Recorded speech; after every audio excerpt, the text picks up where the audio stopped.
Bonjour, bienvenue Divine Créatrice dans cette nouvelle vidéo, dans ce nouvel enseignement où nous allons voir à présent ce que sont les grands principes de la co-création. Tu le sais, on en a déjà parlé, la co-création, elle existe. Nous sommes des créateurs en permanence. Tous nos actes, toutes nos pensées, nos émotions induisent quelque chose dans notre réalité, créent une réalité. Alors, c'est un outil superbe, on le sait, c'est juste quelque chose, c'est un véritable don, c'est formidable. Simplement, ça le devient si on sait le maîtriser, si on sait s'en servir. Et c'est donc l'objet aujourd'hui de cette vidéo. On va regarder quels sont les principes de la co-création qu'on va devoir apprendre à maîtriser, à développer pour pouvoir ensuite l'exploiter, c'est pas tout à fait le terme, l'exprimer, c'était ce mot-là que je cherchais, l'exprimer, manifester ce que l'on veut, en toute conscience et bien sûr avec la sagesse qui s'impose. Il y a donc deux grandes étapes. Alors vous allez me dire évidemment que ce sont des étapes, voilà, j'enfonce des portes ouvertes, mais il y a beaucoup de personnes qui le disent et en définitive peu de personnes qui le font. Les deux grands principes sont de se connaître. Comment pouvons-nous créer quelque chose, comment pouvons-nous développer des compétences si on ne sait pas qui nous sommes déjà et comment nous fonctionnons? Alors, pour cela, pour apprendre à se connaître et puis par la suite potentialiser, j'ai formalisé, conceptualisé ce que j'appelle les 5 rayons de la santé ou bien de l'état créateur, appelez-le comme vous voulez. On est d'accord que l'état de santé et l'état créateur, ce sont deux synonymes. Et donc on a pour cela les 5 rayons et des outils créatifs. Pour se connaître, alors on a déjà abordé le sujet, il y a tous les outils de bilan naturopathique, déjà pour apprendre à connaître son tempérament, on va le voir dans les prochains enseignements. L'importance de déterminer sa constitution, son niveau de vitalité, hein, tout ça, ce sont les outils de naturopathie qui nous le permettent. Et puis, il y a également tous les tests de personnalité qui vont être proposés tout au long de ce programme pour affiner sur chaque plan votre personnalité, comment vous vous êtes construit avec la signature énergétique originelle que vous avez incarnée au moment de votre naissance et comment vous vous êtes construit, comment vous avez construit vos corps terrestres par la suite pour jouer au jeu de la vie et donc créer la réalité terrestre. Donc pour ça, il y aura de nombreux tests de personnalité.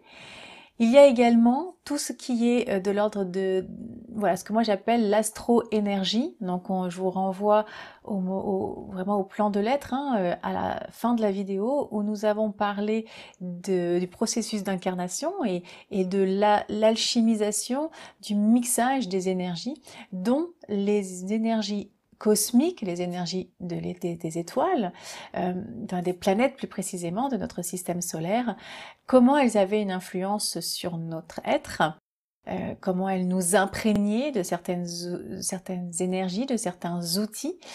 C'est un peu comme si vous prépariez un bagage, hein, un sac à dos avec plein d'outils. Donc là, c'est vrai que l'empreinte astrologique de votre naissance, elle va être...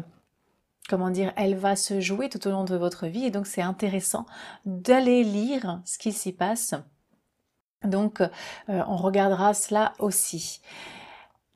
Et puis, une fois qu'on a fait vraiment cette introspection, une fois que vous aurez compris votre tempérament, votre niveau de vos faiblesses, vos forces, la vitalité, quand vous aurez exploré les personnages que vous êtes construits, avec à partir de ces forces qui vous habitent depuis le début de votre arrivée sur cette terre et votre signature astro-énergétique, quand vous aurez vraiment votre, on va dire, portrait qui sera dessiné, eh bien là va falloir apprendre à nourrir chaque plan de l'être, nourrir cette énergie créatrice, nourrir cet être qui est en général souvent affamé, soit de nourriture physique, soit de nourriture spirituelle, de nourriture émotionnelle, de nourriture mentale, mais il va falloir apprendre à nourrir, mais pas n'importe comment.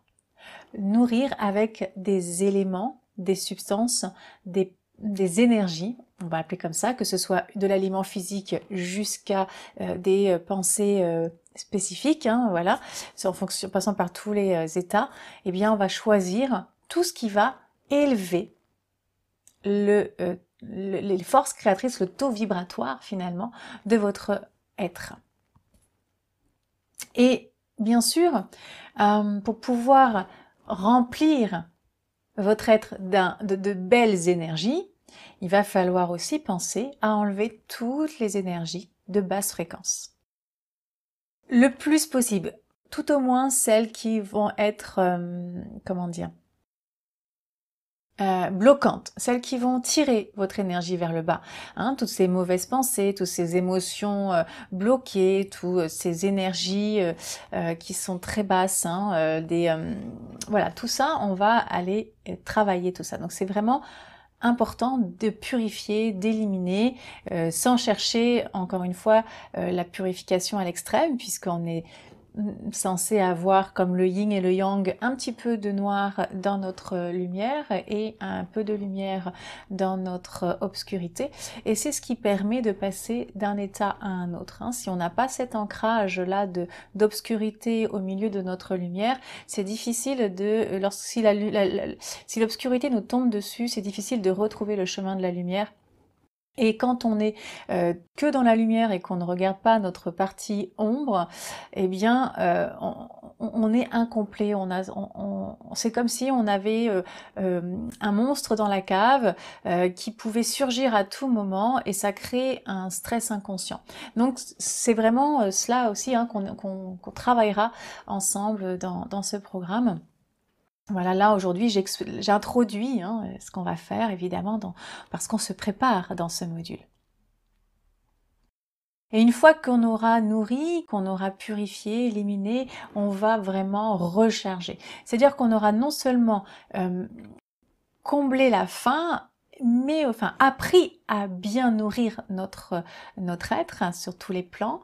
Donc c'est dans un premier stade, on va avoir vraiment ce côté qu'est-ce que je choisis comme nourriture, mais ensuite une fois qu'on aura bien fait ce choix, établi ces choix, eh bien on va recharger, mais de manière vraiment recharger à bloc. Et non seulement recharger à bloc, mais en plus élargir les limites, c'est-à-dire renforcer la capacité par rapport à votre nature, hein, mais aller au maximum de votre capacité pour canaliser ces énergies.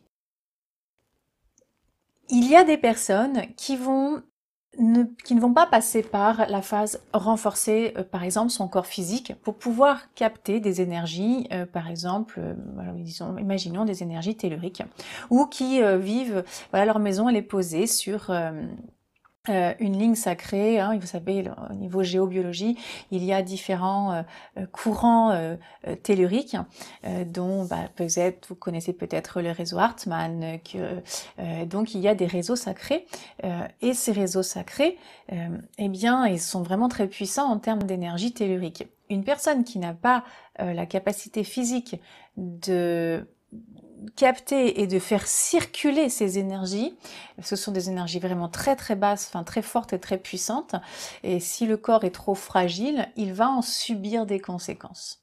Donc c'est important aussi de travailler sur le renforcement, la recharge, le renforcement de votre être pour pouvoir bien faire circuler ces énergies, et du coup d'être de moins en moins chaviré par toutes les énergies ambiantes. Plus on travaille, hein, c'est vraiment un travail quand on dit d'ancrage, c'est de renforcement de votre matière.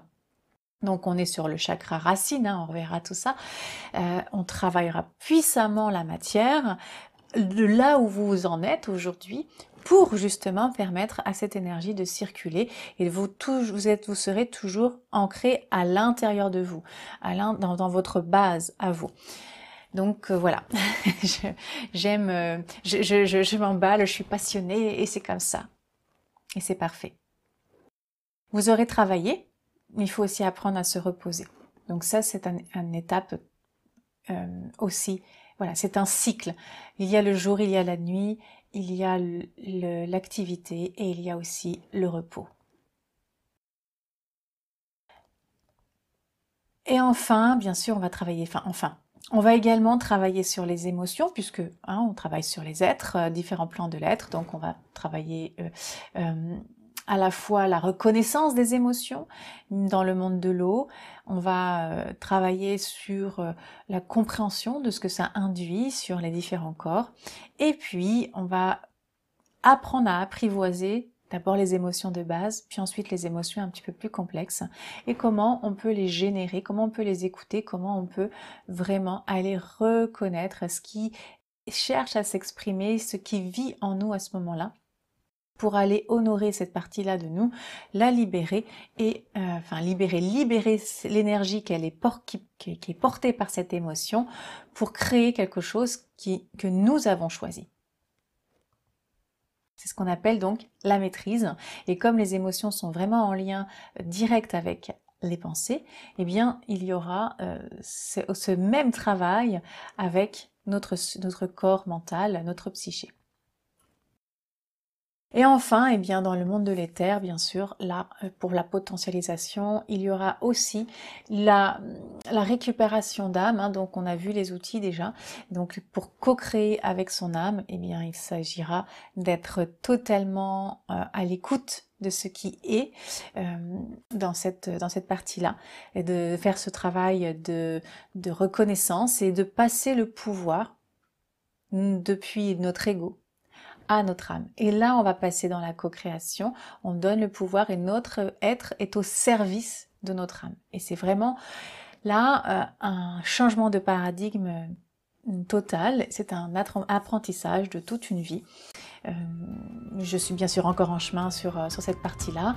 Il me semble avoir déjà fait un bon bout de chemin, donc je vous propose de faire ce bout de chemin, de vous accompagner sur ce que j'ai déjà exploré. Et bien sûr, je continue moi d'avancer de mon côté.